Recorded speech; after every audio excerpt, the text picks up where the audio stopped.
নামাজ পড়ার সময় আপনি উহ আহ এরকম শব্দ করলেন, এরকম শব্দ করলেও কিন্তু নামাজ ভেঙে যাবে।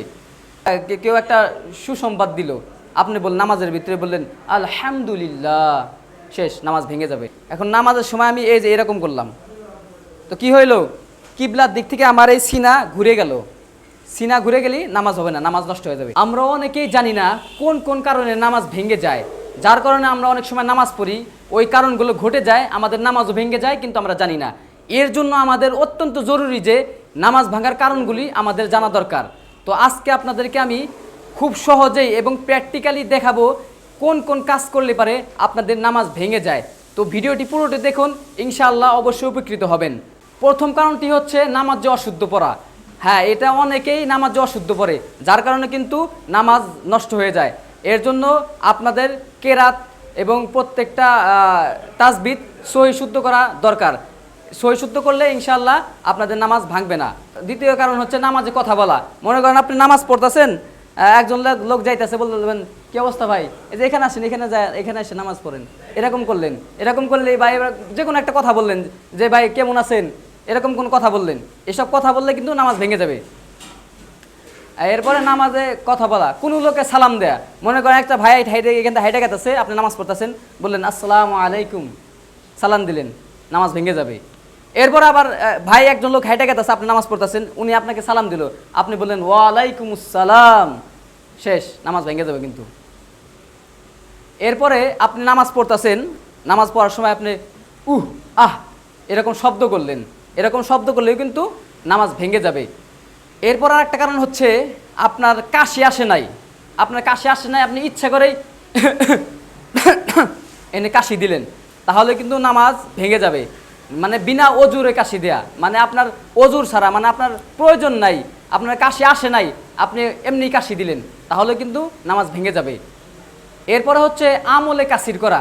আমলে কাসির বিষয়টা হচ্ছে আপনি নামাজে এমন কোনো একটা কাজ করলেন যে দূরের থেকে মানুষ দেখে, মানে অনেক দূরের থেকে মানুষ দেখে বুঝবে যে আপনি নামাজে নাই, এরকম কাজ করলেন। ধরেন আপনি দুই হাত দেওয়ার টুপি এরকম করে এরকম করতেছেন, দূরের থেকে মানুষ দেখলে তো ভাববে যে আপনি নামাজ পড়তেছেন না, এরকম হইলে নামাজ ভেঙে যাবে।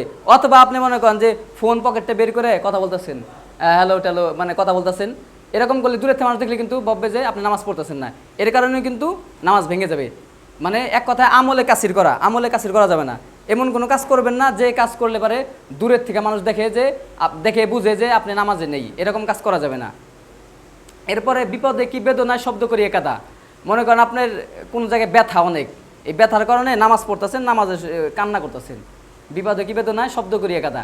অথবা আপনার মনে করেন ভূমিকম্প হয়েছে বা বাইরে কোনো একটা ভয়ানক কিছু হয়েছে, এই ভয়ে আপনি কান্না করে দিলেন, বিপদে কি বেদনায় কাঁদা, শব্দ করিয়ে কাঁদা। শব্দ করিয়ে কাঁদলে নামাজ ভেঙে যাবে। তো শব্দ করিয়ে কাঁদা যাবে না। এরপর হচ্ছে 3 তাসবিহ পরিমাণ সময় সতর খুলিয়ে থাকা। সতরটা হচ্ছে পুরুষ মানুষের সতর হচ্ছে নাভি থেকে এই গিরা পর্যন্ত, এটা হলো সতর। যদি 3 তাসবিহ পরিমাণ সময় যদি এখান মানে আপনার গিরা বের হয়ে থাকলো কিংবা আপনার এই নাভির নিচে বের হয়ে থাকলো, তাহলে কিন্তু নামাজ ভেঙে যাবে। এটা হলো আপনার সতর। 3 তাসবিহ পরিমাণ সময় সতর খুলে থাকা। 3 তাসবিহ পরিমাণ সময় সতর খুলে থাকা যাবে না, ঠিক আছে? এটা তাহলে নামাজ ভেঙে যাবে। এরপরে হচ্ছে মুক্তাদি ব্যতীত অপর ব্যক্তির লুকমা নেওয়া। ধরেন আমি ইমাম সাহেব, আমি নামাজ পড়াইতেছি, আমার পেছনে মুক্তাদি, মানে যারা আমার পিছনে নামাজ পড়তেছে তারা আমার মুক্তাদি ব্যতীত অপর ব্যক্তির লুকমা নেওয়া। মনে করেন রাস্তাতে একজন লোক হাইটা গেছে বা দাঁড়ায় আছে, উনি নামাজ পড়তেছেন, আমার মুক্তাদি না, উনি আমার কেরাতে ভুল হইল, উনি লুকমা দিল, মানে আমার কেরাতটা ধরিয়ে দিল যে আমার ওই জায়গায় ভুল হইতেছে, উনি লুকমা দিল, সেই লুকমা নিলে কিন্তু নামাজ ভেঙে যাবে, এটাও করা যাবে না। এরপরে হচ্ছে সুসংবাদে ও দুঃসংবাদে উত্তর দেওয়া। ধরেন কেউ মারা গেছে, আপনি নামাজের মধ্যে বললেন ইন্না লিল্লাহি ওয়া ইন্না ইলাইহি রাজিউন, এটা বললেন, নামাজ ভেঙে যাবে। আবার অথবা কেউ একটা সুসংবাদ দিল, আপনি নামাজের ভিতরে বললেন আলহামদুলিল্লাহ, শেষ, নামাজ ভেঙে যাবে। তো সুসংবাদে দুঃসংবাদে উত্তর দেওয়া যাবে না, এগুলো দিলে নামাজ ভেঙে যাবে। এরপরে হচ্ছে নাপাক জায়গায় সিজদা করা। এটা একটা গুরুত্বপূর্ণ বিষয়। আমরা যে জায়গায় নামাজ পড়তেছি, এই জায়গায় যদি কোনো নাপাকি থাকে, ওই জায়গায় যদি নামাজ পড়েন তাহলে কিন্তু নামাজ হবে না। এরপরে হচ্ছে কিবলার দিক হইতে সিনা ঘুরিয়া যা। ধরেন আমি এটা কিবলা, আমি এদিকে নামাজ পড়তেছি, এখন নামাজের সময় আমি এই যে এরকম করলাম, তো কি হইল? কিবলার দিক থেকে আমার এই সিনা ঘুরে গেল। সিনা ঘুরে গেলেই নামাজ হবে না, নামাজ নষ্ট হয়ে যাবে। এটা করা যাবে না, এটা করলে কি নামাজ নষ্ট হয়ে যাবে। এরপরে হচ্ছে নামাজে কোরআন শরীফ দেখিয়ে পড়া। এটা অনেকে আমি দেখছি এরকম মানুষ করছে যে নামাজে কোরআন শরীফ সামনে রেখে দেখে দেখে পড়তেছে। এটা ভুলে করা যাবে না। ধরেন আপনি নামাজ পড়তেছেন, সামনে একটা টেবিলে বা কিছুতে একটা কোরআন শরীফ রেখে দেখে দেখে তেলাওয়াত করতেছেন, এটা করলে কিন্তু নামাজ হবে না, এটা করা যাবে না। আপনি কেরাত মুখস্থ করে নেবেন, আপনি নামাজে মুখস্থ পড়বেন, ওই দেখে দেখে পড়লে কিন্তু নামাজ হবে না। আবার ভালো করে বুঝেন, আপনি কোরআন শরীফ নামাজে কোরআন শরীফ দেখিয়ে পড়া মানে সামনে কোরআন শরীফ রাখলেন বা একটা পৃষ্ঠার মধ্যে কোরআনের আয়াত লিখে আপনি দেখে দেখে পড়লেন আর নামাজ পড়লেন, এতে কিন্তু নামাজ হবে না, নামাজ নষ্ট হয়ে যাবে। এরপরে নামাজের শব্দ করিয়া হাসা।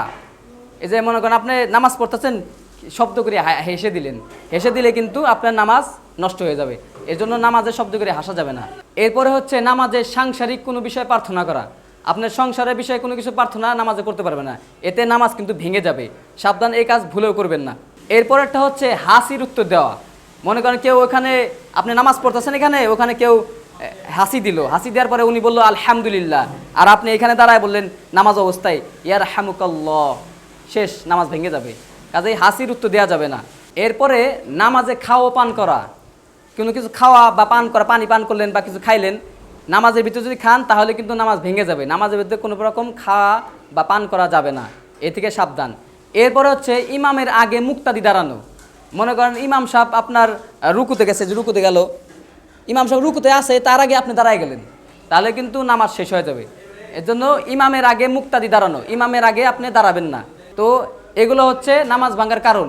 তো এই কারণগুলো অবশ্যই প্রত্যেক মুসলমানের জানা জরুরি। এর জন্য যদি ভিডিওটা ভালো করে না বুঝেন বা ভালো করে না শিখতে পারেন, প্রয়োজনে আবার ভিডিওটা দেখুন, বারবার দেখে এই বিষয়গুলো আপনারা ভালো করে মুখস্থ করে নিন, যাতে করে নামাজের মধ্যে এই ভুলগুলো আপনাদের না হয় এবং নামাজ যেন সহি শুদ্ধভাবে পড়তে পারেন। তো আজকের ভিডিও এই পর্যন্তই। ভিডিও যদি ভালো লাগে অবশ্যই লাইক, কমেন্ট, শেয়ার করবেন এবং নিয়মিত আমার ভিডিওগুলো দেখেন, ইনশাআল্লাহ অবশ্যই উপকৃত হবেন।